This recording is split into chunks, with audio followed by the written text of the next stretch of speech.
तेरवाड मार्गावर अपघाताचं सत्र थांबेना. चालकाला डुलकी लागल्यानं कारची आयशरला भीषण धडक. गोव्यातील भाविकांच्या कारचा चक्काचूर. सुदैवानं जीवितहानी टळली. मार्गावरील वाढत्या अपघातांमुळे भीतीचं वातावरण. तेरवाड सदलगा मार्गावर अपघातांची मालिका सुरूच असून सोमवारी पहाटे एक भीषण अपघात घडला. चालकाला डुलकी लागल्यानं एका भरधाव कारनं रस्त्याच्या कडेला उभ्या असलेल्या आयशर ट्रकला जोराची धडक दिली. या अपघातात कारचं प्रचंड नुकसान झालं असलं तरी सुदैवानं सर्व प्रवासी सुखरूप असून मोठी जीवितहानी टळली आहे. मिळालेल्या माहितीनुसार गोव्यातील काही भाविक अक्कलकोट इथं देवदर्शन करून आपल्या घरी गोवा इथं परतत होते.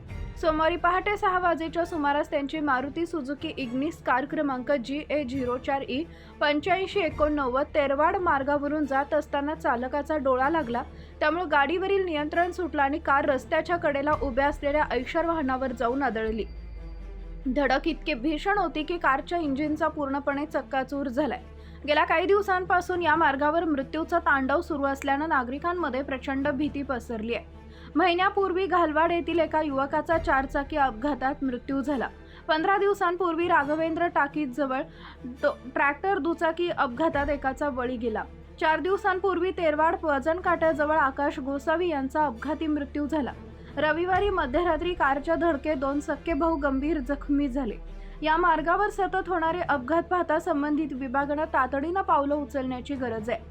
धोकादायक वळणावर दिशादर्शक फलक लावणं, वेग मर्यादाच्या सूचना देणे, रिफ्लेक्टर्स बसवणे आणि इतर सुरक्षा उपाययोजना तातडीनं कराव्यात अशी मागणी आता जोर धरू लागली आहे. प्रशासनाच्या सुस्त कारभारामुळे अजून किती बळी जाणार असा संतप्त सवाल स्थानिक नागरिक विचारत आहेत. आमच्या प्रतिनिधींचा पाहत राहा CK24 न्यूज.